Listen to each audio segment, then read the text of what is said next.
Ya, sahabat muslim, terima kasih masih setia bersama kami di program Bicara Sunnah. Insyaallah kita masih ada 2 segmen lagi, dan bagi sahabat muslim yang ingin bertanya seputar seputar eh, tema kita pada hari ini, silahkan di 0617944282, ataupun Anda dapat mengirimkan melalui pesan singkat di 0813 70031616.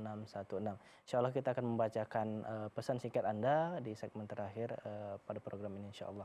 Ya Ustaz, tadi Ya, salah satu sunnahnya itu adalah dengan batu yang tidak ada kotoran, iya, dan juga dengan jumlah yang ganjil Ustaz ya. iya, Nah Ustaz, ini juga semakin kemari kan zaman semakin berkembang, ada iya, yang bersuci itu dengan tisu gitu iya, Ustaz. iya. Nah itu gimana hukumnya Ustaz? Bismillahirrahmanirrahim. Kaum muslimin, tisu memiliki makna yang sama dengan batu. Ya. Kata para ulama, maka diantaranya kalau yang pembahasannya itu Hmm. ulama kontemporer, Ya. maka tisu itu memiliki makna yang sama atau posisi yang sama dengan batu. Jadi emang alhamdulillah Hmm. ini batu payah cari, ya kan? Ya. Tak mungkin disusun batu di kamar mandi. Ya. Ya kan? Maka alhamdulillah sekarang sudah agak praktis. Ya. Tisu-tisu WC atau toilet itu sudah disediakan. Maka dia sama. Artinya disamakan gitu Ustaz. Dia disamakan. Jadi boleh, boleh dan mencukupkan, mencukupi. Alhamdulillah. Seperti itu. Artinya selain dari sarana batu tadi masih ada selain tisu misalnya, Tisu, atau kertas, atau kain, kain. kayu, Mm-mm. yang pastinya yang bagus lah. Mm-mm. Jangan pula kayu gatal nantinya, itu bahaya kaum muslimin. Ya. Ya, jadi alhamdulillah seperti itu, nikmat dari Allah Subhanahu wa taala. Ya, Ustaz. Ya kan? Nabi, para sahabat pakai batu. Kita di sini alhamdulillah. Ya, air. Buang-buang malah. Ya. Ya, alhamdulillah. Baik, Ustaz. Nah ini Ustaz, sebelum kita masuk ke selanjutnya, ketika ada yang sakit gitu kan Ustaz, Iya. jadi kan dia kadang pakai pampers tuh, Iya. ya kan, pakai pampers ataupun ya dia buang air kecil di situ Iya. kan gitu kan. Nah apakah orang seperti ini dia ketika mau sholat misalnya ma'fu anhu, atau memang harus bersuci lagi atau gimana Ustaz? Kaum muslimin, untuk orang-orang yang mempunyai penyakit, Ya. kalau di zaman dulu itu Akhi Husin ada penyakit sulsul baul. Artinya itu kencing itu dia keluar, tak bisa dikontrol. Nggak tuntas gitu ya? Bukan tak tuntas. Wallahu alam, ana nggak tahu penyakit namanya di Indonesia, bukan bahasa ini, tapi dia sulsul baul. Artinya dia itu memang kalau orang kita alhamdulillah kita kencing, Ya. kita tahan, habis itu kita tahan, kontrol bisa. Gitu. Ini enggak, dia netes. Jadi itu dia berjalan terus, walaupun tak banyak lah seperti orang yang buang air kecil gitu. Kemudian juga dihukumi sama dengan mustahadah, artinya orang yang sakit, istihadah, yang dia keluar. Kata Nabi SAW, kaum muslimin, yang diajarkan adalah ketika hendak sholat, maka dia bersuci. Bersuci dulu. Bukan cebok. Bersuci, artinya bersuci. Dia hilangkan, dia wudhu, dia hilangkan najis-najisnya, kemudian dia berwudhu. Setelah itu dia berpakaian, maka apa yang keluar setelah itu dia ma'fu anhu. Okay. Maka dia dimaafkan. Nah, seperti itu. Nah gimana kalau yang sedang sakit itu Ustaz? Nah, Kan dia nggak mungkin bisa bersuci, cebok juga nggak bisa gitu kan. ya, dibantu oleh keluarganya. Gitu ya. Nah, Berarti pampasnya harus dilepaskan gitu. dilepaskan dulu. Oh gitu. Ya, artinya memang ada jadwal-jadwalnya. Fattaqullaha mastata'tum. Baik. Kaidah terakhirnya fattaqullaha mastata'tum. Maka bertakwalah sebisa kalian. Baik Ustaz. Nah, Nah selain dari sunnah-sunnah yang kita sebutkan barusan Ustaz, apalagi Ustaz sunnah-sunnah ketika ingin membuang hajat Ustaz? baik. Selanjutnya kaum muslimin, bagi yang ingin bersuci atau cebok dengan batu, maka tidak menggunakan benda-benda yang terlarang ketika bersuci. Sebagaimana tadi yang dijelaskan juga kan, roji tak boleh, kotoran hewan tak boleh. Kata Nabi SAW, la tastanju birraus wala bil idham.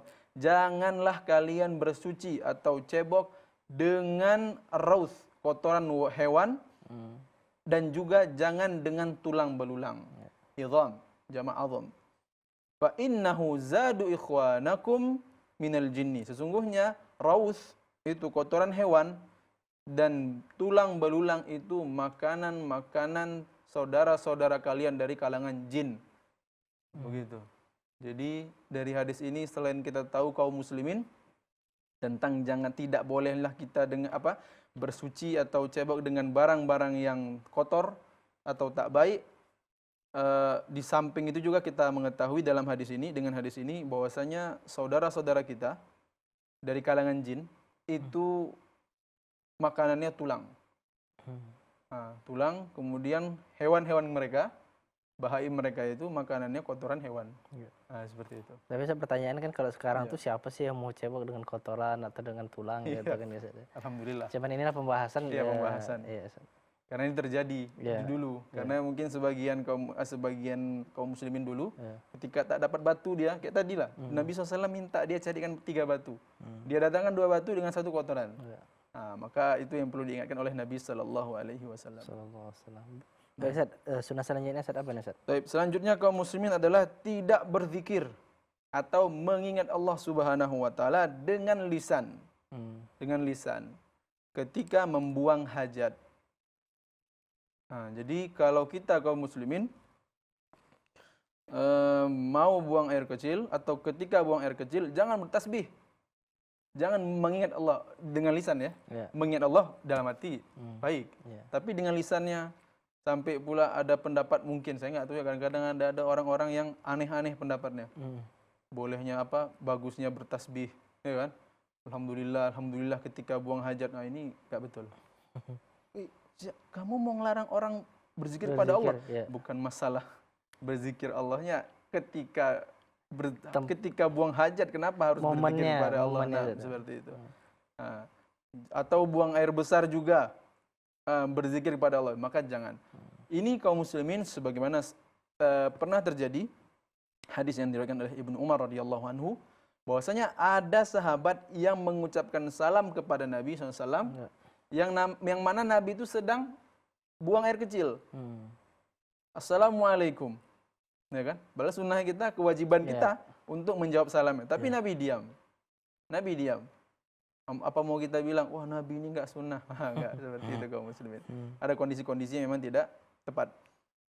Kemudian juga sabda Nabi SAW, "Idza wajadtani ala mithli hadhil hal", kalau kalian mendapati aku dengan kondisi yang seperti ini atau buang hajat kata Nabi SAW, "fala tusallim alayya", jangan ucapkan salam kepadaku. Fa innaka in fa'alta dzalika falam arudda 'alaika. Kalau kau juga masih mau buat seperti itu dan kondisi saya kata Nabi SAW dalam kondisi hajat atau qadaul hajah, maka saya tak akan menjawabnya. Seperti itu. Berarti nggak wajib menjawab salam ketika di kamar mandi Ustaz ya? Tidak, bahkan ini ada tuntunan dari Nabi SAW. Kata Nabi tidak akan dia jawab. Ada sebuah mauqif, sikap Akhi Husain. Saya dapati hadis itu di kitab Sahih Fiqh Sunnah Abu Malik. Hadisnya saya lupa dengan bahasa Arabnya, tapi maknanya kaum muslimin, Nabi SAW itu sedang mencari-cari air. Karena Nabi SAW itu yuhafidh al-wudu. Dia menjaga wudu orangnya. Dan ini fadilah. Kemudian apa yang terjadi? Ada orang yang mengucapkan salam kepada Nabi SAW, kaum muslimin. Dan Nabi SAW belum juga mendapati. Apa yang dia buat? Nabi buat kaum muslimin, dia bertayamum. Dia tepuk tanah atau debu, kemudian dia usap muka dan dia usap tangan, baru menjawab waalaikumsalam. Allahu Akbar. Begitu kaum muslimin. Begitunya Nabi SAW membesarkan dan mengagungkan Allah Subhanahu Wa Taala. Dan ini tepat dengan firman Allah Subhanahu Wa Taala, "Dzalika wa man yu'azzim syairallah fa innahu min taqwal qulub." Dan itu adalah siapa yang mengagungkan syiar-syiar Allah, amal-amal zahir Islam dari Allah Subhanahu Wa Taala, maka itu dari ketakwaan hati. Nabi SAW bisa saja dia jawab, tapi begitu Nabi SAW menjaga keagungan Allah Subhanahu Wa Taala, tidak mengucapkan nama Allah atau doa berzikir kecuali dalam keadaan bersuci.